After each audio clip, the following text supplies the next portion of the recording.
Hi friends. నిన్న Sunday కదా! కొన్ని ఏరియాలలో అయితే శ్రావణ మాసంలో బోనాలు చేస్తారు. సో, మేమున్న ఏరియాలో అయితే బోనాలు చేస్తున్నారనమాట.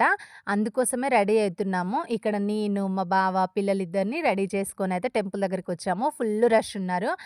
ఇంకా టెంపుల్ దగ్గరికైతే వెళ్ళే ముందు ఫస్ట్ టెంకాయ అవన్నీ తీసుకొని వెళ్ళాలి కదా! తీసుకొనైతే వెళ్ళిపోయామనమాట. ఇంకక్కడికెళ్ళగానే బోనాలైతే మంచిగా వచ్చాయి. ఇంకా బోనాలతో అయితే గుడి చుట్టూ ప్రదక్షిణాలైతే చేశాము.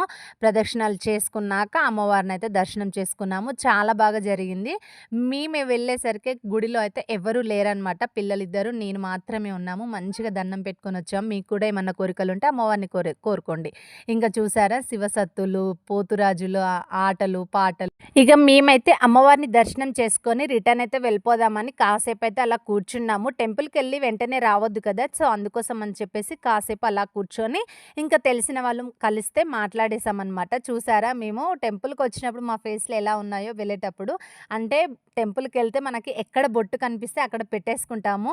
మీకు నాలాగే అలవాటుందా? నేనైతే ఎక్కడ బొట్టు కనిపిస్తే అక్కడ తీసుకొని పెట్టేసుకుంటాను. అవును, ఇంతకి మీ దగ్గర పోచమ్మ బోనాలు చేశారా? ఆషాఢంలో చేస్తారా?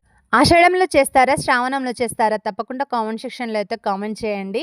బోనాలు చేస్తే గనక మీరు బోనం ఎత్తుకుంటారా? మీకిష్టమా? మీ కోరికలైతే నెరవేరాయా? అమ్మవారికి మొక్కుకుంటే బోనం ఎత్తుకుంటాను అని ఎంతమంది మొక్కుకున్నారు? మొక్కుకున్న వాళ్ళకి నెరవేరాయా? తప్పకుండా కామెంట్ సెక్షన్‌లో అయితే కామెంట్ చేయండి. వీడియో గనక నచ్చితే లైక్ చేయండి, షేర్ చేయండి, కామెంట్ అయితే తప్పకుండా చేయండి. Thank you.